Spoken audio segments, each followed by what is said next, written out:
Hi friends, welcome to Infopost Telugu. మీరు GDS merit list ఎప్పుడు వస్తుందనేది నేను వివరంగా మీకు ఇంతకుముందు ప్రాక్టికల్గా ప్రీవియస్ నోటిఫికేషన్స్ ఆధారంగా మీకు వివరించానండి.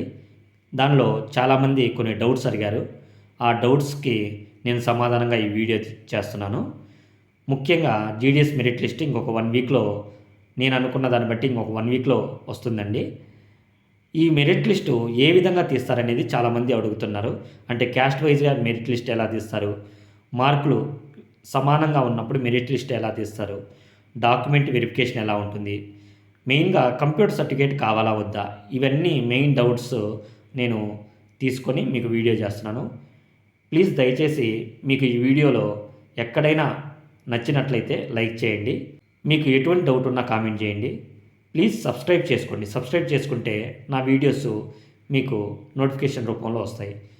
మనము మ్యాటర్లోకి వెళ్తే జీడిఎస్ మెరిట్ లిస్ట్ ఏ విధంగా తీస్తారనేది చూసుకున్నట్లయితే, జీడిఎస్ మెరిట్ లిస్టులో మినిమం 5 లిస్టుల వరకు వస్తాయండి. మ్యాక్సిమం 10 లిస్టుల వరకు వస్తాయి. అంటే 7 రావచ్చు, 8 రావచ్చు, ఆడికి కట్ అవ్వచ్చు. మ్యాక్సిమం 10 లిస్టుల వరకు వస్తున్నాయి. దీన్ని బేస్ చేసుకొని నేను చెప్తున్నాను. మార్క్స్ బేస్డ్ సెలక్షన్ కాబట్టి, అంటే మనకు ఈ జీడిఎస్ సెలక్షన్ అనేది మార్క్స్ని ఆధారం చేసుకొని సెలెక్ట్ చేస్తారు కాబట్టి, దీనిలో మార్క్స్ కరోనా పాస్ వల్ల 600/600 ఆంధ్రాలో, ఇక్కడ తెలంగాణలో మనకు 95% తీసుకోవడం జరిగింది. కాబట్టి ఇలాంటప్పుడు మనల్ని ఏ విధంగా సెలెక్ట్ చేస్తారనేది చాలామందికి డౌట్ ఉంది. ఈ డౌట్కు సమాధానంగా, ముఖ్యంగా 600 వచ్చినప్పుడు మార్క్స్ వాళ్ళను ఏజ్ పరంగా చూస్తారు. అంటే సంవత్సరంలో ఎవరు పెద్దవారైతే వాళ్ళని చూస్తారు. లేదు, సంవత్సరంలో ఒకే సంవత్సరం ఉంటే నెక్స్ట్ మంత్ చూస్తారు, నెక్స్ట్ డేట్ చూస్తారు. ఈ డేటు, మంత్, ఇయర్ ప్రకారం ఎవరు ఒక్కరోజు పెద్ద ఉన్నప్పటికీ వారికి జాబ్ అందుతుంది. ఓకే, సంవత్సరము, మంత్, డేటు సమానంగా ఉన్నప్పుడు ఏం చేస్తారు అని చూసినట్లయితే, అప్పుడు మనకు హిందీ లాంగ్వేజ్ని పక్కన పెడతారు. హిందీ లాంగ్వేజ్ని పక్కన పెట్టి వాటి ఆధారంగా పర్సెంటేజ్ చూస్తారు. అప్పుడు ఎక్కువ పర్సెంట్ ఎవరికి ఉంటుందో వాళ్ళకు ముందుగా సెలక్షన్ ప్రాసెస్ జరుగుతుంది. కాబట్టి ఇది ఖచ్చితంగా అందరూ తెలుసుకోండి. చాలామంది కామెంట్ పెడుతున్నారు, అందరికీ నేను రిప్లై ఇవ్వలేక ఈ వీడియో చేస్తున్నాను, తప్పుగా అనుకోకండి. Next, caste wise merit list ఏ విధంగా తీస్తారు. మనము ఫస్ట్ ప్రిఫరెన్స్ ప్రాసెస్ ఎలా ఉండాలి అంటే, ఫస్ట్ యూఆర్ కేటగిరీ మనం పెట్టుకొని ఉండాలి. తర్వాత క్యాస్ట్ ప్రిఫరెన్స్ పెట్టుకోవాలి. ఎందుకంటున్నానయ్యా అంటే, రేపు మనము సెలక్షన్ ప్రాసెస్లో ఫస్ట్ మనం ఆప్షన్స్ ఏ విధంగా పెట్టున్నామనే దాన్ని బట్టే ఉంటుంది. ఫస్ట్ ఆప్షన్ మన మార్క్స్ బట్టి first option, second option, third option ఇలా చూసుకుంటూ పోతారు. మనము మన మార్క్స్ బట్టి ఏ ఆప్షన్ మనకు సెలక్షన్ అయితే ఆ ఆప్షన్ని తీసుకుంటారు. అది యూఆర్ కేటగిరీలో అయినా, క్యాస్ట్ కేటగిరీలో అయినా. నేను ఇప్పుడు ఎందుకు యూఆర్ కేటగిరీ మనము ఫస్ట్ పెట్టాలి అంటున్నా అంటే, ట్రాన్స్ఫర్ బెనిఫిట్ ఉంటుంది. ఎందుకంటే మనకు రేపు ట్రాన్స్ఫర్ అయినప్పుడు యూఆర్ కేటగిరీలో సెలెక్ట్ చేసుకోవచ్చు. మనం యూఆర్లో సెలెక్ట్ అయినట్లయితే యూఆర్ కేటగిరీలో సెలెక్ట్ చేసుకోవచ్చు. నెక్స్ట్ మన కేటగిరీ ఓబీసీ అనుకోండి, ఓబీసీ కేటగిరీలో మనము ట్రాన్స్ఫర్లో మనం బదిలీ అవ్వచ్చు. కాబట్టి ట్రాన్స్ఫర్ అప్పుడు మనం యూఆర్లో సెలెక్ట్ అయితే మన కేటగిరీని మనం తీసుకోవచ్చు. అట్ ద సేమ్ టైం యూఆర్లో కూడా మనము ట్రాన్స్ఫర్లో వెళ్ళొచ్చు. దీన్ని బేస్ చేసుకొని ఫస్ట్ యూఆర్ కేటగిరీ మనం తీసుకుంటాం. నెక్స్ట్ క్యాస్ట్ కేటగిరీలో తీసుకుంటాం. ఇలా తీసుకున్నప్పుడు దాదాపు యూఆర్లో సెలెక్ట్ అవ్వకపోయినప్పటికీ క్యాస్ట్లో ఖచ్చితంగా సెలెక్ట్ అవుతాం, మంచి మార్క్స్ ఉన్నట్లయితే. ఎందుకంటున్నా అంటే, ఫస్ట్ సేమ్ మార్క్స్ ఉన్నప్పుడు యూఆర్ కేటగిరీలో సెలెక్ట్ అవ్వకుండా మనకు క్యాస్ట్ వైజ్గా కొన్ని పోస్టులు క్యాస్ట్ వైజ్గా కంపల్సరీ ఆ క్యాస్ట్ వాళ్ళే అప్లై చేయాలని ఉంటుంది. కాబట్టి క్యాస్ట్ వైజ్గా అయినా మనకు సెలక్షన్ అయ్యే అవకాశం ఉంటుంది. కాబట్టి ఫస్ట్ యూఆర్, తర్వాత క్యాస్ట్ ప్రిఫరెన్స్ పెట్టుకుంటే మీరు క్యాస్ట్ వైజ్గా మీరు ఓకే అవుతారు. ఇప్పుడు చూడండి, నేను దీనిలో చూపిస్తున్నాను, ఆదిలాబాద్ డివిజన్ చూపిస్తున్నాను.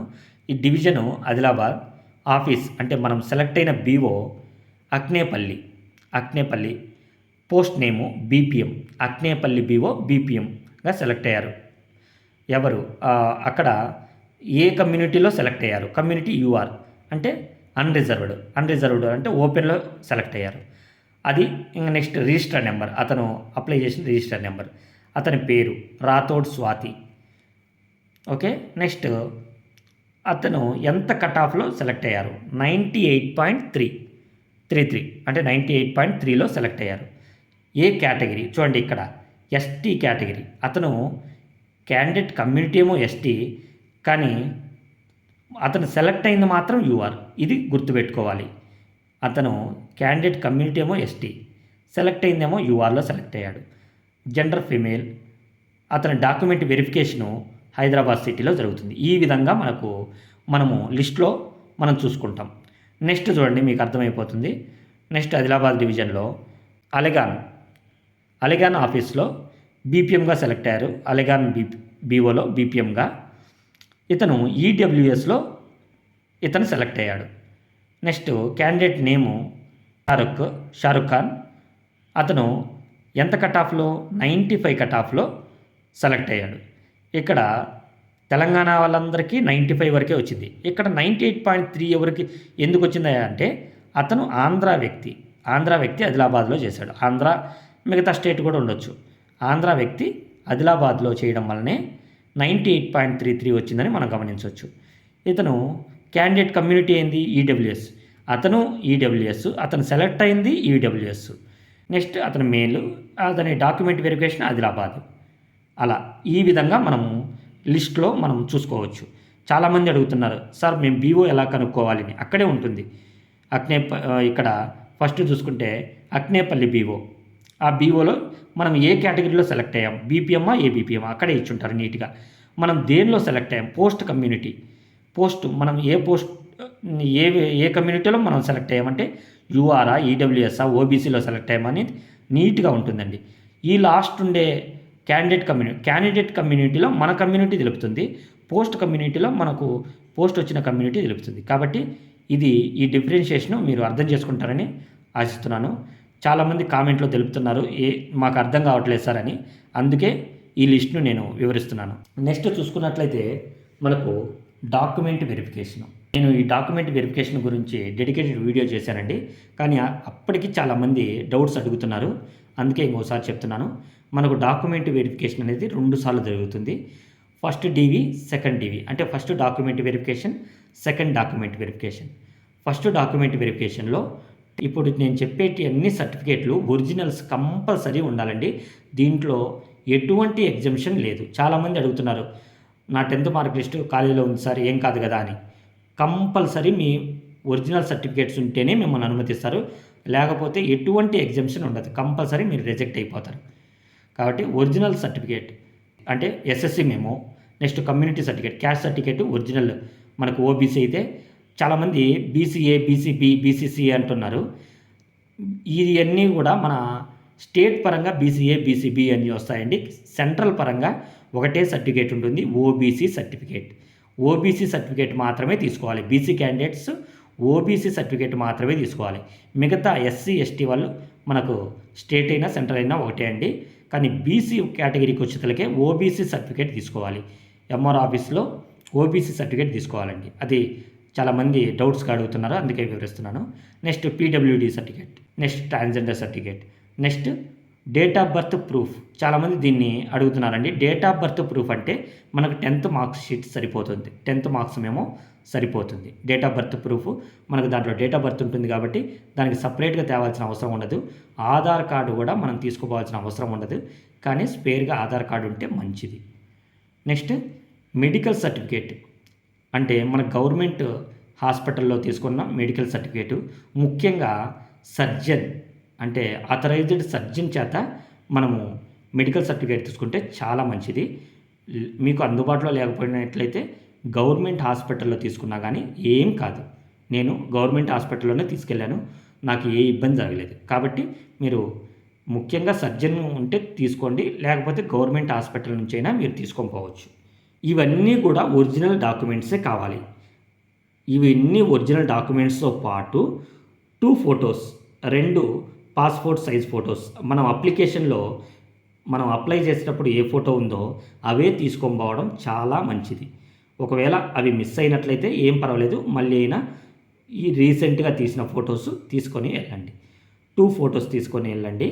నెక్స్ట్ ఇవన్నీ కూడా ఇప్పుడు చెప్పిన సర్టిఫికేట్లు అన్నీ కూడా 2 కాపీలు జిరాక్స్ కాపీలు కంపల్సరీ మీరు తీసుకొని వెళ్ళాలి. 2 సెట్స్ జిరాక్స్ వాళ్ళు తీసుకుంటారు. ఖచ్చితంగా ఇవి వెరిఫికేషన్ చేసి ఈ ఒరిజినల్ సర్టిఫికేట్లు మీకు ఇవ్వడం జరుగుతుంది. ఈ 2 సెట్స్ జిరాక్స్ కాపీ వాళ్ళు తీసుకోవడం జరుగుతుంది. కాబట్టి ఖచ్చితంగా 2 సెట్స్ జిరాక్స్ కాపీస్ తీసుకొని వెళ్ళండి. వాటన్నిటితో పాటు 2 ఫొటోస్ కూడా తీసుకువెళ్ళండి. నెక్స్ట్ మనకు ఫస్ట్ డాక్యుమెంట్ వెరిఫికేషన్ తర్వాత ఇంకా మీకు ఏమైనా డౌట్ ఉంటే కామెంట్లో చెప్పండి, నేను ఖచ్చితంగా మీకు రిప్లై ఇస్తాను. రెండవ డాక్యుమెంట్ వెరిఫికేషన్ సెకండ్ డీవీలో ఫస్ట్ డాక్యుమెంట్ వెరిఫికేషన్లోని సర్టిఫికేట్లు అన్నీ తీసుకొని పాటు వాళ్ళు కొన్ని ఫామ్స్ ఇస్తారండి.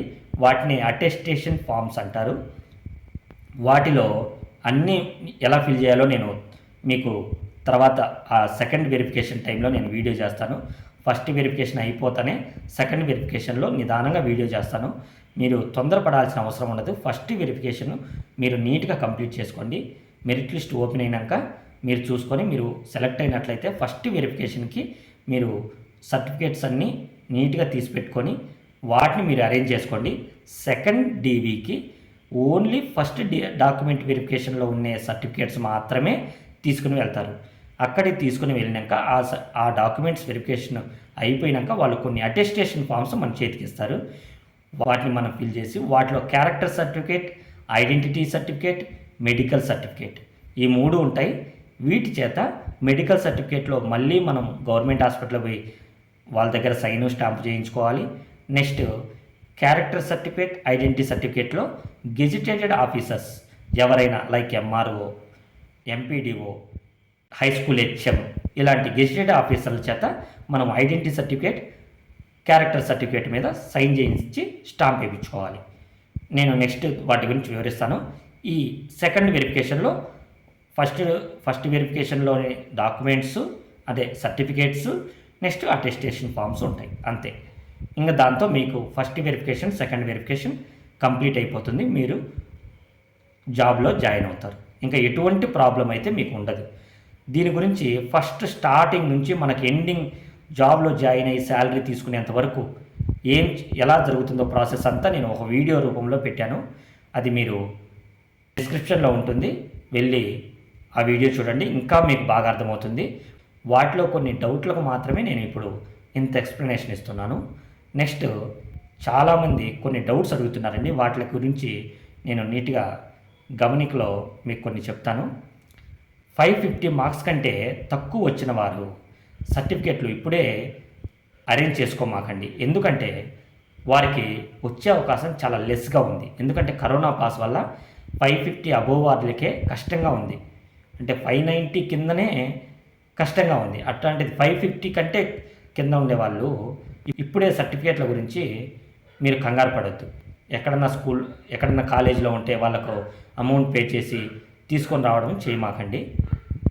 నెక్స్ట్ మీరు సెలెక్ట్ అయినాక అది చేసుకుందరు. మనకు టైం ఉంటుంది. మినిమం మనకు 15 to 20 డేస్ మనకు టైం ఇస్తారండి. ఖచ్చితంగా ఆ టైంలో తీసుకురావచ్చు. Next SSC and caste certificate కంపల్సరీనా అడుగుతున్నారు. ఏంటి ఒరిజినల్స్ కంపల్సరీగా సర్టిఫికేట్లన్నీ ఒరిజినలే కావాలండి. ఎస్ఎస్సి అంటే 10th class mark list compulsory original కావాలి. క్యాస్ట్ సర్టిఫికేట్ కంపల్సరీ ఒరిజినల్ కావాలి. మనం తీసుకొని డాక్యుమెంట్ ప్రతిదీ ఒరిజినల్ డాక్యుమెంట్ ప్లస్ 2 జిరాక్స్లు కంపల్సరీ ఉండాలండి. నెక్స్ట్ నేమ్స్ ఇప్పుడు కొనిదెల పవన్ కళ్యాణ్ ఉన్నదనుకోండి, కొనిదెల స్పేస్ పవన్ స్పేస్ కళ్యాణ్ అని మనకు 10th మార్క్ లిస్ట్లో ఉంటే కొనిదెల స్పేస్ పవన్ కళ్యాణ్ స్పేస్ లేకుండా మనం రాసామనుకోండి అది రాంగ్ కిందికే వస్తుంది. కానీ మనకు డాక్యుమెంట్ వెరిఫికేషన్స్ చేసే ఆఫీసర్ను బట్టి మనల్ని సర్లే అని సర్దుకుంటే ఇబ్బంది లేదు. అతను ఖచ్చితంగా రిజెక్ట్ చేయొచ్చు. అతనికి ఆ రైట్ ఉంది. మనము దాన్ని అప్పీల్ చేసే అవకాశం కూడా లేదు. కాబట్టి ఇది దయచేసి అందరూ అర్థం చేసుకోండి. నేను కరెక్షన్ టైంలోనే చెప్పాను. ప్రతి స్పెల్లింగ్ మిస్టేక్స్, నెక్స్ట్ స్పేస్ ఇవన్నీ కూడా మీరు ఖచ్చితంగా కరెక్షన్లో ఏమైనా కరెక్షన్ ఉంటే కరెక్షన్ చేసుకోండి అని నేను 2 times నేను వీడియో చేశాను. కాబట్టి ఇప్పుడు ఏమనుకున్నా కానీ ఏం కుదరదండి. మన అదృష్టం బట్టి ఉంటుంది. అది కొంతమంది సర్నేమ్ కూడా కలిపి రాశారంట స్పేస్ ఇవ్వకుండా. అది బ్లెండర్ మిస్టేక్ అండి. అది మీ డాక్యుమెంట్ వెరిఫికేషన్ చేసే ఆఫీసర్ మీద ఆధారపడి ఉంటుంది. ఫస్ట్ వెరిఫికేషన్లో మీరు తప్పించుకున్నప్పటికీ సెకండ్ వెరిఫికేషన్లో అయినా మీరు ఇబ్బంది పడతారు. కాబట్టి జాబ్ వచ్చేంత వరకు కూడా అది టెన్షన్గానే ఉంటుంది. కాబట్టి దయచేసి అలాంటి మిస్టేక్లు ఎవరూ చేయొద్దు. నెక్స్ట్ మనకు చాలామంది అడుగుతున్న ప్రధానమైన డౌటు, కంప్యూటర్ సర్టిఫికేట్ అవసరమా లేదా? మీరు ఫస్ట్ డాక్యుమెంట్ వెరిఫికేషన్లో మనకు ఒక మెసేజ్ పంపుతారండి, ఈ డాక్యుమెంట్స్ మీరు కంపల్సరీ తీసుకురావాలి అని. వాటిలో కంప్యూటర్ సర్టిఫికేట్ ఉందా లేదా అనేది చూడండి. నాకు పంపిన లిస్టు మీకు ఇంతకుముందు చూపించాను. దాంట్లో కంప్యూటర్ సర్టిఫికేట్ ఎక్కడన్నా మెన్షన్ చేసి ఉందా? లేదు. కాబట్టి నన్ను ఎక్కడ కంప్యూటర్ సర్టిఫికేట్ గురించి నన్ను ఎవ్వరూ అడగల. అయినప్పటికీ నేను తీసి పెట్టుకొని వెళ్ళాను. ఫస్ట్ ఎలా జరుగుతుందో ఏమో అన్న భయంతో నేను తీసుకెళ్ళాను. మీకు అలాంటి భయం ఉంటే ఖచ్చితంగా తీసుకోండి. ఈ కంప్యూటర్ సర్టిఫికేట్ తీసుకువెళ్ళాలా వద్దా అనేది మీ మీద ఆధారపడి ఉంటుంది. అక్కడ ఇచ్చిన డాక్యుమెంట్స్లో మీకు మెసేజ్ వస్తుంది. మీరు మెరిట్ లిస్ట్లో సెలెక్ట్ అయినాక మీకు మెయిల్ రూపంలో ప్లస్ మీకు మొబైల్కు మెసేజ్ వస్తుంది. దాంట్లో డాక్యుమెంట్ వెరిఫికేషన్ గురించి నీట్గా మనకు మెన్షన్ చేసి ఉంటారు.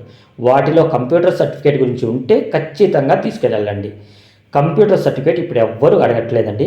కంప్యూటర్ సర్టిఫికేట్ తీసుకువెళ్ళాల్సిన అవసరం అయితే లేదు. అర్థమైందా? కంప్యూటర్ సర్టిఫికేట్ తీసుకువెళ్ళాల్సిన నీడ్ అయితే లేదు.